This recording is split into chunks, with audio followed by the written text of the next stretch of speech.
दोस्तों, हमारे सोसाइटी में अच्छा बोलने वाले की कदर तो सब करते हैं। अच्छा बोलने वाले की बातें तो बहुत होती है, लेकिन अच्छे से सुनने वाले की बातें थोड़ी कम होती है। और मेरा मानना है कि बोलने सबको आता है, लेकिन किसी की बात अच्छी है, इस बात का समर्थन वहाँ की ऑडियंस करती है, वहाँ के सुनने वाले श्रोता करते हैं। इसीलिए मेरे नज़र में, मेरे मत में, कोई भी सफल समारोह या कोई भी सफल अभिव्यक्ति हो तो वहाँ वक्ता और श्रोता दोनों को बराबर महत्व देना चाहिए। हमारे यूट्यूब की दुनिया में भी अच्छा यूट्यूबर का तो बहुत नाम चलता है, लेकिन उन अच्छे यूट्यूबर को अच्छा बनाने वाले, उन यूट्यूबर को सुनने वाले एक अच्छे ऑडियंस की बात नहीं चलती है। जबकि ऑडियंस का बहुत बड़ा महत्व होता है यूट्यूबर को ऊंचाई तक पहुंचाने में। और मैंने इस वीडियो के माध्यम से ऑडियंस के महत्व को बताने की कोशिश किया। और अगर मेरे यूट्यूब सफ़र की बात करें तो मैंने अपने यूट्यूब के इतने दिनों के सफ़र में मैंने अनुराग सक्सेना जी जैसा अच्छा ऑडियंस नहीं सुना। आज अगर मेरा वीडियो बढ़ जाता है, मेरा वीडियो फैल जाता है और मैं यूट्यूब में थोड़ा ऊंचाई पा भी लूँ, इसमें मैं अपना योगदान तो समझूंगा ही कि मैंने बातों को अच्छी समझा पाया, लेकिन मैं उन ऑडियंस को भी धन्यवाद देने से पीछे नहीं रहूँगा जिन्होंने इतने अच्छे से सुना और वो सुन के मुझे इतनी ऊंचाइयों तक पहुँचाया। और आज मैं अपने इस यूट्यूब चैनल का श्री अनुराग सक्सेना जी को बेस्ट ऑडियंस घोषित करता हूँ। जैसा कि मैं अपने वीडियो के अंत में ये लोगों से रिक्वेस्ट करता हूं कि अगर आपको कुछ ऐसा टॉपिक लगता है जिस पर वीडियो बनाया जाना चाहिए, तो श्री अनुराग सक्सेना जी ने हमें मार्ग सुझाया कि हमें सुसाइड पर वीडियो बनाया जाना चाहिए। तो उनके रिक्वेस्ट को रिस्पेक्टफुली एक्सेप्ट करते हुए आज का मैं वीडियो शुरू करता हूँ। दोस्तों, अगर देखा जाए तो पूरे धरती पर इंसान ही एक ऐसा प्राणी है जो हर तरफ से अपनी रक्षा करना जानता है। धूप से, बरसात से, गर्मी से, जाड़े से, हर तरफ से अपनी रक्षा करना जानता है। यहाँ तक कि प्राणी जगत की प्रमुख समस्या जिसके लिए हर प्राणी हर तरह के रिस्क लेने से पीछे नहीं रहता, वो समस्या है भूख। और मानव जाति ने भूख से भी अपनी रक्षा कर ली है। यहाँ तक कि मानव को छोड़ के कोई ऐसा प्राणी यहाँ पर नहीं है जिसको अन्य जीवों से खतरा हो। और मानव ही एक ऐसा प्राणी है जो लगभग ऐसी स्थिति पर आकर खड़ा हो गया जिसको कोई और प्राणियों से खतरा नहीं है, एकदम ना के बराबर से खतरा है। अगर किसी और प्राणी से हुई हत्या के मामले देखे जाए तो इसकी संख्या इतनी कम निकलेगी, इसकी परसेंटेज इतनी कम निकलेगी कि उसको गणना में भी नहीं लाया जा सकता। लेकिन जैसे दुनिया की एक कड़वी सच्चाई रही है कि जहाँ पर अमृत मिलता है वहीं से विष भी निकलता है। ये बात सही है कि मानव ही एक ऐसा प्राणी है जिसको किसी और प्राणियों से कोई खतरा नहीं, लेकिन इस सच से भी इनकार नहीं किया जा सकता कि पूरी दुनिया में मानव ही एक ऐसा प्राणी है जो अपनी जान खुद लेता है, जो आत्महत्या करता है और जिसको सभी के साथ साथ अपने आप से भी खतरा रहता है। आप लिस्ट निकाल के देख लीजिए, कोई भी प्राणी कभी आत्महत्या नहीं करता, कोई भी जानवर कभी आत्महत्या नहीं करता। आत्महत्या नाम की बेवकूफ़ी, आत्महत्या नाम का अज्ञान केवल और केवल इंसानों के पास ही है। आत्महत्या को लेकर बहुत सारी विचारधाराएं हैं और बहुत सारी बातें चलती है और इस पर शुरू से ही मंथन चलते आ रहा है। समानता आत्महत्या का कारण पहले ये माना जाता था कि आत्महत्या का दो ही कारण हो सकता है। पहला, या तो आर्थिक स्थिति बिगड़ी हो और दूसरा समाज में उनकी वैल्यू कम होना, समाज में उनकी प्रतिष्ठा कम होना, उनके साथ मिलने जुलने वाले लोगों की संख्या कम होना। लेकिन अभी हाल ही में अभिनेता सुशांत सिंह राजपूत सहित और बड़े बड़े ऐसे हस्तियां गए हैं जिनके पास ये दोनों समस्या नहीं थी।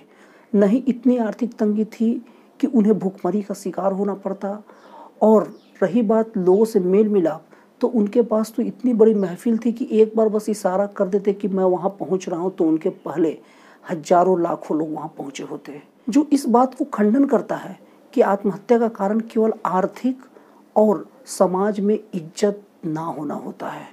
इस वीडियो में मैं आपको आत्महत्या का मूल कारण बताऊंगा और उसे रोकने के 4 बहुत प्रभावकारी कारण बताऊंगा, और इनको सभी को जानना चाहिए।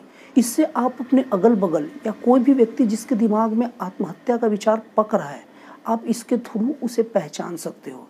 कोई भी इंसान तभी आत्महत्या करता है जब उसे ऐसा लगता है कि अब मेरे पास कोई भी रास्ता नहीं बचा, मेरे सभी रास्ते बंद हो गए हैं, तभी आदमी आत्महत्या का कदम उठाता है। और इस टाइप के विचार आने का एक ही और केवल एक प्रमुख कारण है, वो है डिप्रेशन। हाँ, डिप्रेशन आने के बहुत सारे कारण हैं, लेकिन 4 कारण मैं आपको बताऊंगा। अगर एक कारण को आप हटा दिए या आप अपने दोस्तों के बीच से भी हटा दिए या ये लक्षण अपने अगल बगल या दोस्तों और रिश्तेदारों के बीच में देखते हो तो समझ लीजिए कि वो खतरे में है, वो आत्महत्या कर सकता है।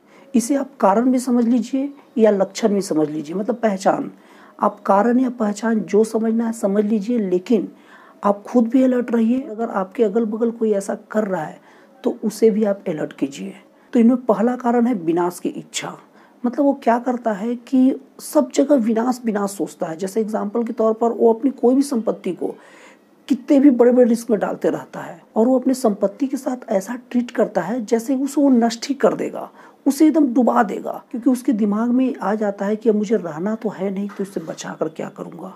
मतलब कोई भी आदमी अगर अपनी संपत्ति को ऐसे नष्ट करते जा रहा है अंधाधुन, तो समझ लीजिए कि वो डिप्रेशन में है और आत्महत्या के लक्षण उसमें बन रहे हैं। और दूसरा कारण है कि जब भी किसी से अलग होता है तो किसी को बाय कहना या अलविदा कहना इस तरह से हाव भाव से करता है, अपनी आंखों से करता है जैसे कि ये उसका आखिरी मिलना हो।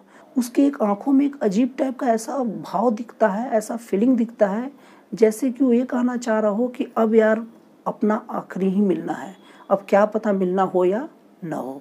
और तीसरा कारण है आशाहीनता। मतलब क्या है कि कहीं भी रहेगा तो वो नेगेटिव ही बात करेगा और बहुत ज़्यादा नेगेटिव बात करेगा। मतलब कि अगर मान लीजिए कोई वो बिजनेस शुरू करता है या कहीं कोई काम शुरू करता है तो वो काम के बारे में नेगेटिव बातें ही करेगा। वो अक्सर कहेगा कि शुरू तो कर दिया हूँ यार, लेकिन कहीं अगर नहीं चला तो, अगर वो कहीं पैसे फंसा दिए रहेगा तो हमेशा यही बात कहेगा कि अरे यार मेरे पैसे कहीं डूब गए तो, और ज़्यादा बात यही करेगा कि पैसे मेरे कहीं डूब ना जाए। मतलब वो अक्सर आशाहीनता वाली बात करेगा, आशा उसे नहीं दिखेगी, जो डिप्रेशन की ओर ले जाने का बहुत प्रबल कदम होता है और इससे लोग आत्महत्या कर सकते हैं। और चौथा यह है कि कभी भी वो नेगेटिव चीज़ को ही चुनेगा, वो हमेशा नकारात्मक चीज़ों को ही चुनेगा। अगर उसके पास एक खुशी और उसी लेवल का एक गम का खबर है तो खुशी वाले खबर से खुश नहीं होगा, गम वाले खबर से दुखी होगा। और ये भी डिप्रेशन का एक बहुत तगड़ा पहचान रहता है जो आत्महत्या के लिए प्रेरित करती है। तो दोस्तों, अगर आपके अगल बगल चारों अगर लक्षण दिखते हैं या इस टाइप कोई व्यक्ति दिखता है तो आप उसे अलर्ट कीजिए। और आप सब लोग से रिक्वेस्ट है कि हमारा जीवन सुख और दुख का संगम है। सुख आया है तो तैयार रहिए, दुख भी आएगा, और दुख है तो अपने दिल में बात भी रखिए कि सुख भी आएगा। इससे आप मुक्त नहीं हो सकते हैं। जैसे कि मैंने विज्ञान की पुस्तक में पढ़ा है कि कोई भी चुंबक में एक N होता है और S होता है। N और S को अलग कर ही नहीं सकते, किसी भी कीमत पर अलग नहीं कर सकते। लेकिन गर्म करे या उसे बहुत ज़्यादा पीटे तो N और S अलग हो जाता है, लेकिन अलग हो जाएगा तो चुंबक भी नहीं रहेगा। उसी तरह हमारा जीवन सुख और दुख से मिलकर चला है, कभी अलग नहीं हो सकता, और जिस दिन अलग हो जाएगा उस दिन हमारा जीवन भी नहीं रहेगा। तो दोस्तों, आपको मेरा वीडियो कैसा लगा, अच्छा लगा या ख़राब लगा, ज़रूर बताइए। और अगर आप जन कल्याण में इंटरेस्टेड हैं तो यकीन मानिए चैनल आपका ही है। आप अपने इस चैनल को सब्सक्राइब कर लीजिए ताकि जन कल्याण से संबंधित कोई भी वीडियो डालूं तो उसका पहला नोटिफिकेशन आप तक पहुंचे। जैसे अनुराग जी की राय पर मैंने ये वीडियो को बनाया है, वैसे अगर आपको कोई अच्छा वीडियो दिखता है तो अपना राय कमेंट बॉक्स में ज़रूर दीजिए। अगर मुझे लगेगा कि उस पर वीडियो मैं बना सकता हूँ तो ज़रूर बनाऊँगा। तो फिर मिलते हैं अगली वीडियो में एक नए विचारों के साथ।